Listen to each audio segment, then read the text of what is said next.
ሞርፎ የልጆች አገልግሎት ሞርፎ የግሪክ ቃል ሲሆን ቅርጽ ማስያዝ ማበጀት የሚልን ትርጓሜ ይሰጠናል። እግዚአብሔር ለተቀበልናቸው የተወደዱ ልጆችን ጌታ ኢየሱስን የሚወዱ የሚመስሉ እንዲሆኑ የምንረዳበት የልጆች አገልግሎት ነው።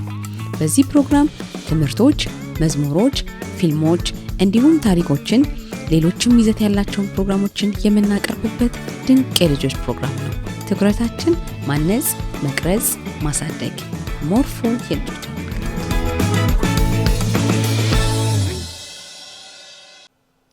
ሰላም ልጆችዬ፣ እንዴት ናችሁ? ደህና ናችሁ? እኔ በጣም ደህና ነኝ። ሁሌ እንደምላችሁ እናንተን ለማየት በጣም ጓጉቼ ነው የምመጣው። ትምህርት ሁሉ ጓደኞቻችሁ ደህና ናቸው? አባባና እማማ፣ እህታችሁ፣ ወንድማችሁ፣ ጓደኞቻችሁ ሁሉ ደህና ናቸው? እኔ ጋር በጣም ሁሉ ሰላም ነው፣ እግዚአብሔር ይመስገን። ባለፈው ሳምንት ነግሬያችሁ ነበር አይደለ? ስለማን ነበር ነግራችኋለሁ ያልኳችሁ? ስለ አንድ አህያና ስለ አንድ ሰው። በጣም ነው ይሄንን የመጽሐፍ ቅዱስ ክፍል ሳነብና ስሰማ በጣም ነው የሚገርመኝ። ልጆችዬ አህያ ያወራል እንዴ? አያወራም፣ ግን አንዳንድ ጊዜ ለምሳሌ አሁን ሲመቱ ወይ የሆነ ጉዳት ሲደርስባቸው ይጮሃሉ አይደል?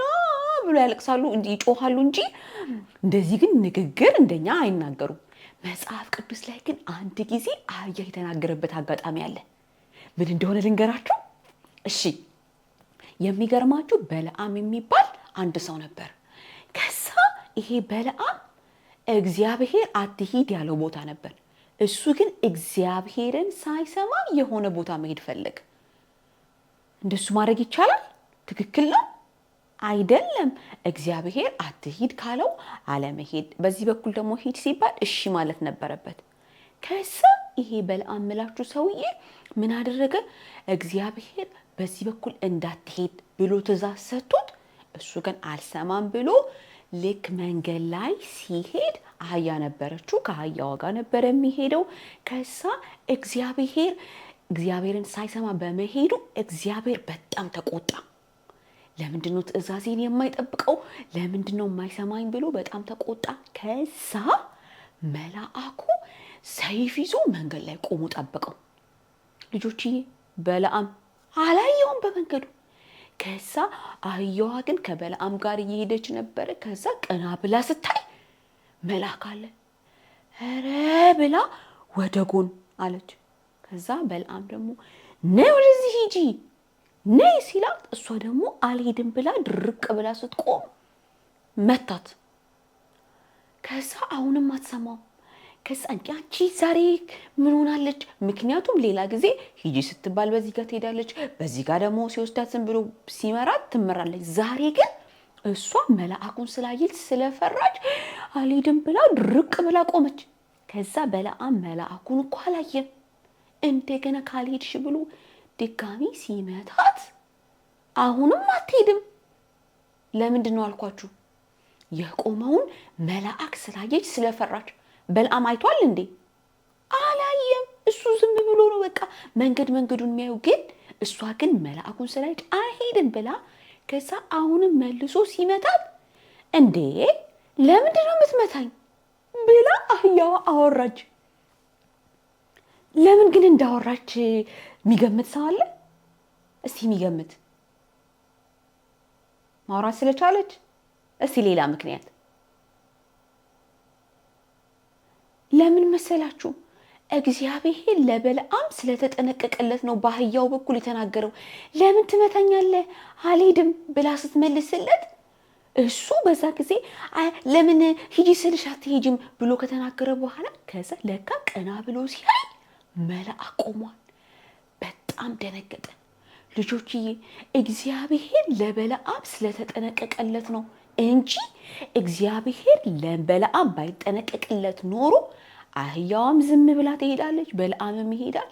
ከዛ መልአኩ አንድ ጉዳት ያደርስበት ነበር፣ ወይንም ቅጣት ውስጥ ይገባ ነበር። እግዚአብሔር ግን በለዓምን በጣም ስለወደደው በጣም ስለተጠነቀቀለት እድል ሰጠው።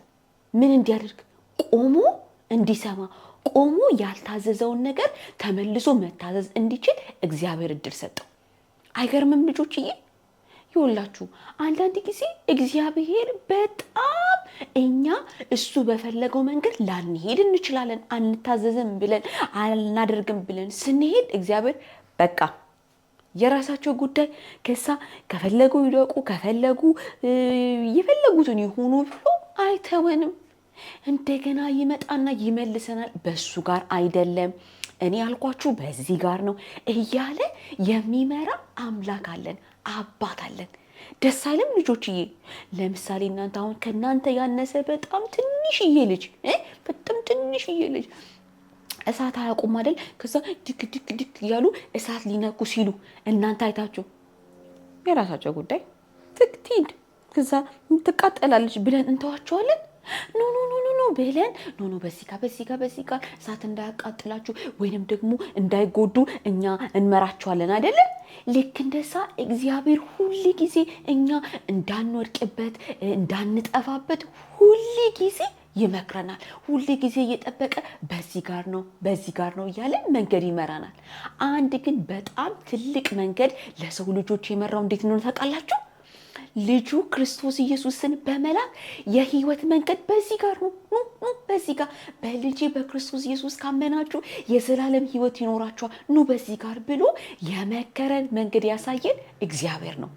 ደስ አይልም ልጆች? እንዴት እንደሚወደን በጣም ነው የሚያስብልን፣ በጣም ነው የሚጠነቅቅልን። ለዛም ነው በየጊዜው ይመክረናል፣ መንገድን ያሳየናል። ኑ ልጆቼ በዚህ ጋር ነው የሚሻለው፣ በዚህ ጋር ነው መሄድ ያለባችሁ፣ ይሄን ነገር ማድረግ አለባችሁ ብሎ የሚመክረን። በጣም ደስተኛ ነን አይደል? እንደዚህ አይነት አባት ስላለን አይደል ልጆችዬ? እግዚአብሔር ምናችን ነው?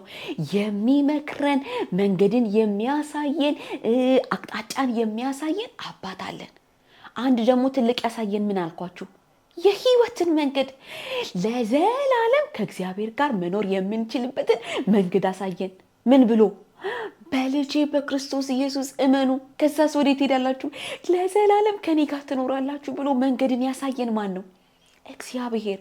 አንዳንድ ሰዎች ግን ልክ አሁን ለምሳሌ በለዓም እንዳትሄድ በዚህ ጋር እንዳትሄድ ሲባል አልሰማም እንዳለው አንዳንድ ልጅ ሰዎች ምን መሰላችሁ ተብሎ ሲነገራችሁ የዘላለም ህይወት ማግኘት የምትችሉት በዚህኛው መንገድ ነው፣ ኢየሱስ ክርስቶስን ብታምኑ ብትቀበሉ የዘላለም ህይወት ታገኛላችሁ፣ መንገዱ በዚህ ጋር ነው ሲባሉ እኔ አልፈልግም፣ በዚህ ጋር መንገድ አልፈልግም፣ በቃ አልሰማም ብሎ እራሱ ሲሄዱ በሳም ደግሞ እግዚአብሔር አይተዋቸው እንደገና እድል ይሰጣቸዋል፣ እንደገና እንዲመለሱ ይመክራቸዋል። ልጆችዬ በጣም እንደዚህ የሚመክረን የሚመራን እግዚአብሔር ስላለን በጣም እግዚአብሔር ልናመሰግን ይገባል። እስቲ አንድ ላይ ሆነን እግዚአብሔርን እናመስግነው። ስለሚመራን፣ ስለሚጠብቀን፣ ስለሚታገሰን እግዚአብሔርን እናመስግነው አንድ ላይ። እስኪ እንጸልይ። ጌታ ኢየሱስ በጣም ነው የምናመሰግን፣ አንተኛን ስለምትጠብቀን፣ ስለምትመራን፣ እንደገና ደግሞ ስለምትታገሰን በጣም ነው የምናመሰግን። ደግሞ ልክ በለዓምን አትሂድ ብለህ እንደገና ደግሞ እሱ አልሰማም ብሎ ከሄደ በኋላ ደግሞ እንዳይጠፋ እንደገና እንደመለስከው ደግሞ ለእኛ ደግሞ ኢየሱስ ክርስቶስን ስለሰጠን የዘላለም ህይወት መንገድ በዚህ ጋር ነው ብለህ ስላሳየህን እናመሰግናሃለን። ስለ ሁሉ ነገር ተመስገን። እንወድሃለን። በኢየሱስ ስም አሜን። አሁን ምንድን ነው ጎበዞች? የቃል ጥናት ጥቅስ ሁላችንም እስክሪኑ ላይ በሚጻፈው መልኩ እንመለከታለን። ከዛ አብረን እንላለን። እሺ ልጆችዬ፣ የዛሬው የቃል ጥናት ጥቅስ የሚገኘው ትንቢተ ኢሳይያስ ምዕራፍ 58 ቁጥር 11 ነው። አንድ ላይ እናንብበው። ምን ይላል?